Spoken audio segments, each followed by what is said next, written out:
vous l'avez dit, l'heure est grave. Ces violences ont atteint un niveau inacceptable.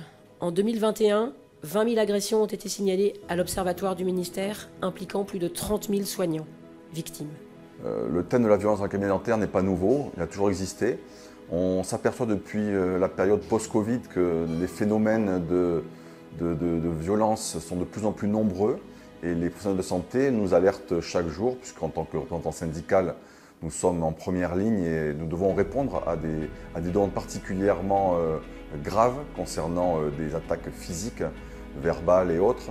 Et nous avons un devoir d'alerter les politiques. On constate une augmentation très importante des violences, en particulier contre les professionnels de santé, et que notre rôle, c'est de soigner les populations, les patients, et qu'être agressé par un patient parce qu'il a trop attendu, parce qu'il n'a pas pu avoir de rendez-vous, ou pire, parce que la prise en charge par sa mutuelle ne lui convient pas, est inacceptable.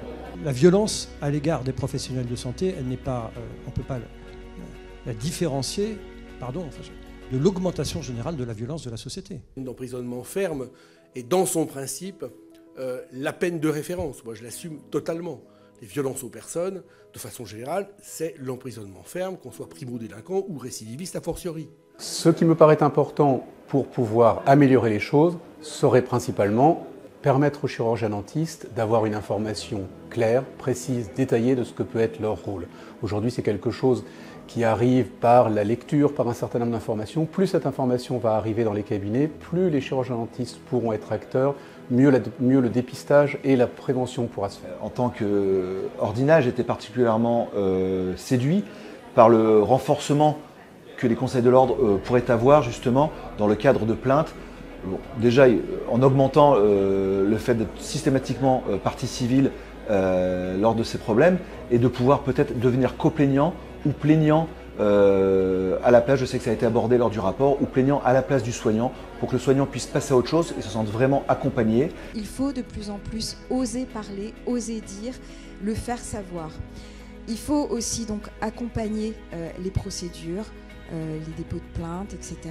Donc je pense qu'il faudrait se réunir, comme on le fait là, et que vous soyez force de proposition en disant voilà, nous on a vécu ça et il faut agir de telle et telle manière. Voilà. Et en fait l'idée c'est vraiment qu'on puisse avoir une communication large, une diffusion de cette problématique pour sensibiliser et puis après sensibiliser aussi le grand public, faire en sorte que ce soit acquis pour tout le monde, qu'on ne touche pas à un soignant, qui sont là pour prendre soin de leurs concitoyens et pas pour se faire agresser. Donc il faudra des campagnes certainement de communication à grande échelle. C'est très important d'avoir cette politique de vraiment non-tolérance envers ces incivilités, d'avoir un suivi de la part du gouvernement aussi pour soutenir les praticiens qui en sont victimes, les praticiens comme les étudiants en fait, même en préclinique ou plus tard pendant le stage actif par exemple, d'avoir des formations pour savoir comment gérer ces choses quand elles nous arrivent et vraiment en parler pour rendre la chose réelle. Et merci d'engager tous ces travaux et le fait que toutes les professions s'intéressent à ce sujet. J'ai eu l'occasion de le faire dans d'autres régions pour d'autres professions, montre à quel point, je le redis, il y a urgence à agir. Nous avons entendu ce message et nous allons y arriver, mais ensemble. Je vous remercie.